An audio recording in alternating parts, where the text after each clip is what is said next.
Okay, magandang araw po, umaga, gabi sa inyong lahat mga minamahal ko mga kababayan. Sa araw pong ito ay pag-uusapan po natin. Ito pong naging rason po ni Vice President Sara Duterte tungkol po sa natuklasan na pera na hawak nilang mag-asawa. Ngayon, kung maalala po ninyo mga kababayan, ang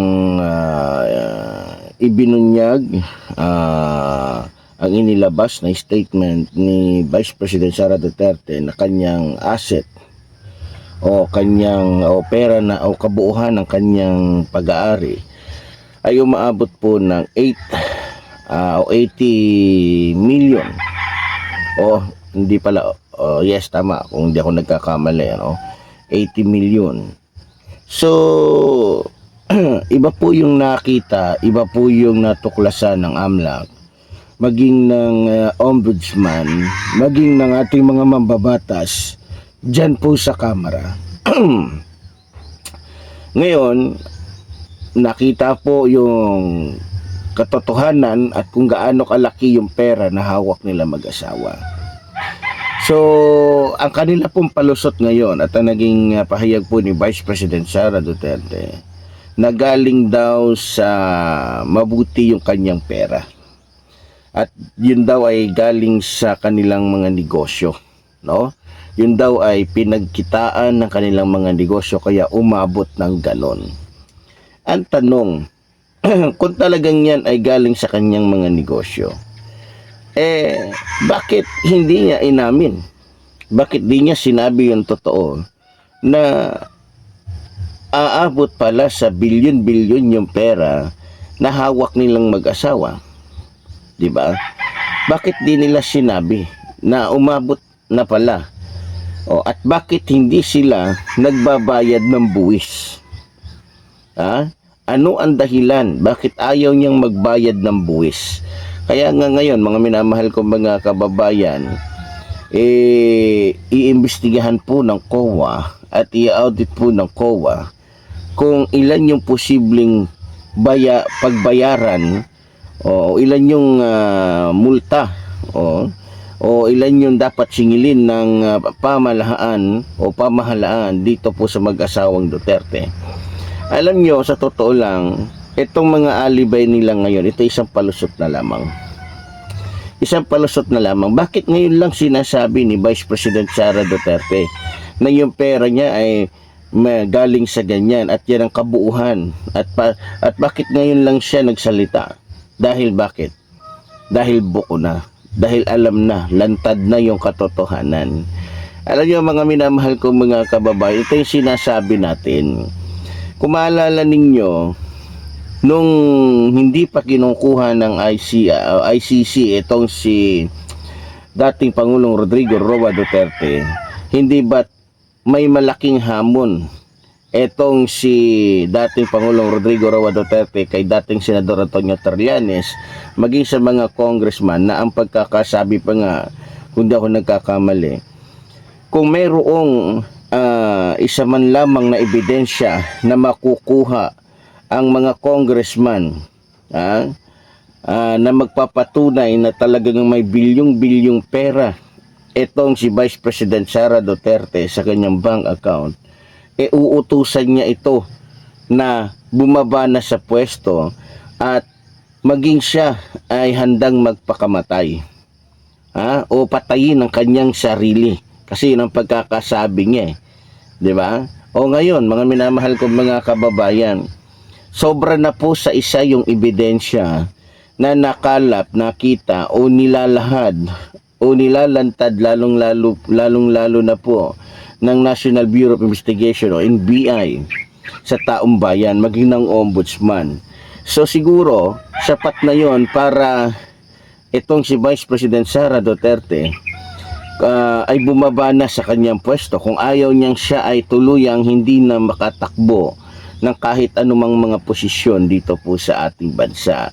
Ngayon, mukhang yan na lang po yung last option niya ang magbitiw sa pagiging vice president ng ating bansa.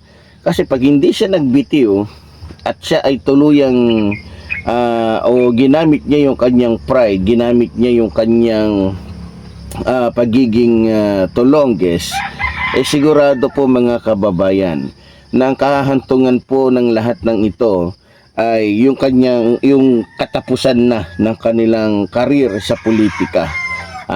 Kasi kung titignan niyo po nito mga nakaraang araw lamang, pinag-usapan din po dyan sa House Justice Committee yung tungkol po dun sa isa ding dahilan ng kung bakit siya ay inimpeach, yung pagbabanta po niya sa buhay ng ating mahal na Pangulong Ferdinand Marcos Jr. At mismong ang NBI po mga kababayan ay kinumpirma na talaga nga yung mga naging pahayag po ni Vice President Sara Duterte ay talagang meron pong malakas o matibay o meron po talagang katotohanan at meron po talagang kasi siya mismo nagsabi, no joke sabi niya.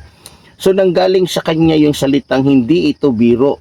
So syempre dahil nga sa mismo ang nagsabi na ang kanyang sinasabi pagbabanta sa ating mahal na Pangulo ay hindi joke. So nilinaw po ng NBI na talagang pasok po sa kaso ng pagbabanta ito pong mga naging pahayag po ni Vice President Sara Duterte. So ngayon yan po ay isa sa magiging basihan po ng House Justice Committee para siya po ay ma-impeach. Ngayon, ito mga nakarang araw, kung daw nagkakamali, last hearing po patungkol po sa impeachment